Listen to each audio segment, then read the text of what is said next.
Kodai Senga is working his way back, but he could be returning as a reliever. Well, we'll talk about what he had to say about that, plus Carlos Mendoza's opinion about that. And welcome everybody to this new edition of Mets Digest with your host, Michael DeAngelo. As you see on the screen, hope everyone is still locked in on this season. The Mets are now a half game back from the Atlanta Braves for the third wild card spot in the National League. We are right back in it, and now we just locked in our sixth straight win by locking down the series win against the Boston Red Sox. I was just able to watch the game right now thanks to a wonderful offensive showing by Francisco Lindor once again with two big hits, one being a two-run home run, and Pete Alonso hitting his number, hitting 30 home runs on the year as well. Mark Vientos as well. The boys are still mashing out there, and now they are still, like I said, half game out of the third wild card spot. We all need to band together right here and lock in for these boys.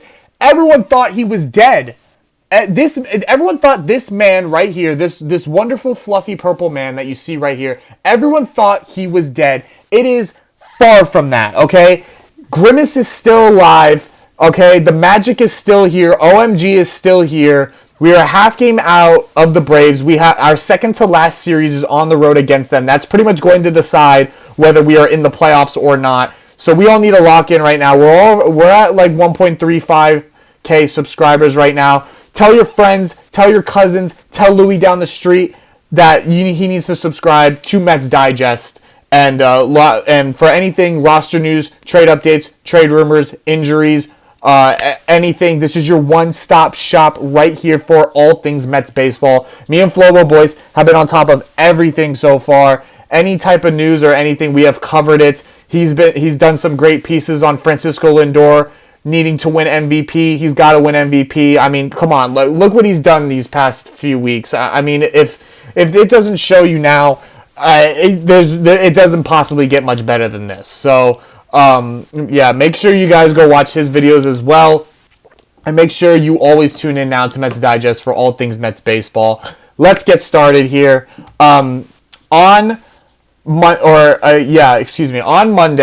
Kodai Senga sat down with reporters and basically discussed his plans for his return and, brought up the fact that if he were to make a return at the earliest convenience, that he would probably not have the regular workload as a starting pitcher, which brings up the option of coming in as a reliever. And he was open to it, agreed that wherever they need me, I will be there.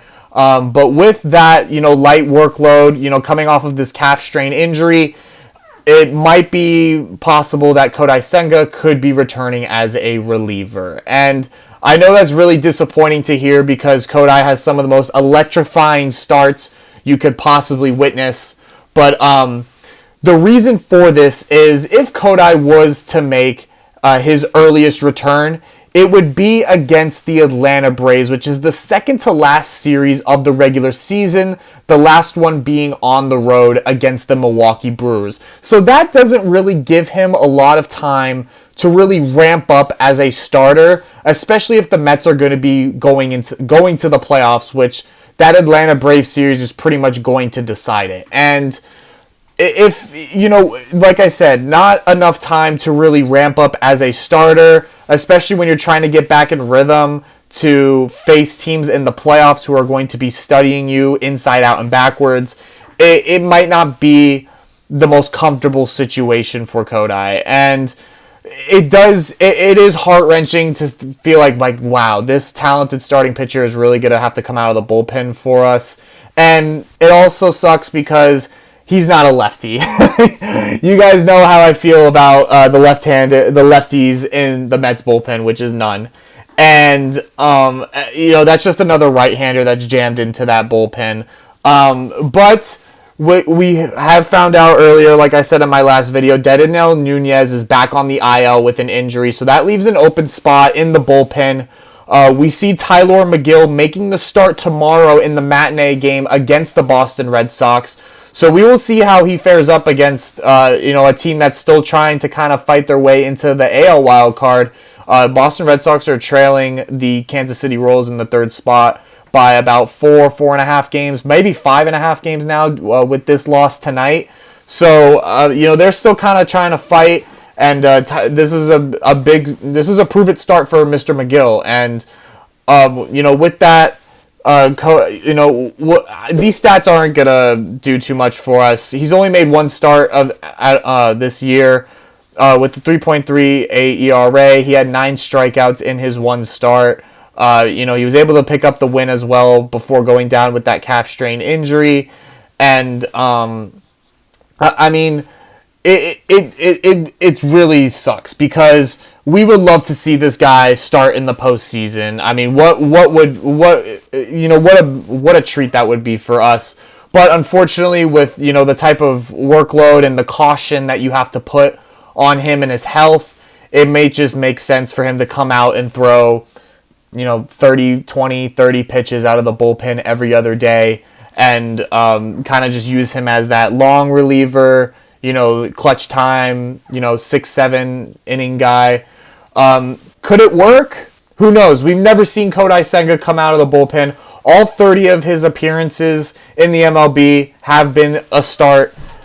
So we don't really know how this could go. And that's what kind of worries me is, that we're going to be kind of experimenting with this with the Atlanta Braves, who were a half game out. Maybe Mendoza doesn't put him out there in such clutch situations. Maybe if it's a blowout or, non-safe situations, we could see him out there. Maybe if we clinch by the time we face the Milwaukee Brewers, could see him, put him out there real quick. It's a toss-up, and you don't know what you're dealing with here at all. Of course, Carlos Mendoza, first-year manager, hasn't had to deal with something like this at all. So it's a sticky situation here. Mendoza said himself that he would love to have him back out there, and as long as he's fully 100% healthy, we would gladly be able to use him as a reliever. So Mendoza himself is okay with Kodai being out of the bullpen. Of course, with the bullpen struggling, that has been better as of late. We saw them put together some nice showings. Reed Garrett had a nice showing right now. Jose Buto as well has been still pretty solid. And Edwin Diaz looks like he's back up to form now after blowing the save against the Arizona Diamondbacks. But hey, we are here now, and gotta thank what we got right now, and that is being a half game out and still fighting with the Atlanta Braves. I don't know. I know they're in a series with the Colorado Rockies right now, and they won the first game 3-0. So gotta pick up as much of these wins as you can. Gotta win this game tomorrow against Boston to secure the sweep, and you'll move straight on to the Cincinnati Reds, who are a young electric team.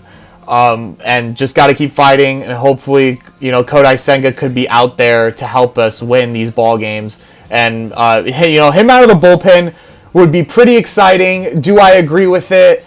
Not really. I don't like it at all. I'd rather, if you're just gonna have him out there throwing, you might as well have him out there throwing for starts. But I get it with the workload and not wanting to put too much stress on him coming right out of the gate, especially since he's kind of rushing this return, trying to come right back off of this 60-day IL. It is what it is. But I'm sure when all the dust settles, we would more than be happy to have Kodai just on the team throwing in some sort of fashion. But that is all I have for you guys here. We will come at you guys with a new video sooner or later. But make sure you guys subscribe right here to keep up to date with all things Mets baseball. And hopefully we can pick up the series sweep against the Boston Red Sox tomorrow or today whenever this gets uploaded. But I will see you guys soon in another video. And hope you guys have a good rest of your day. And I will see you guys soon. Goodbye, everyone.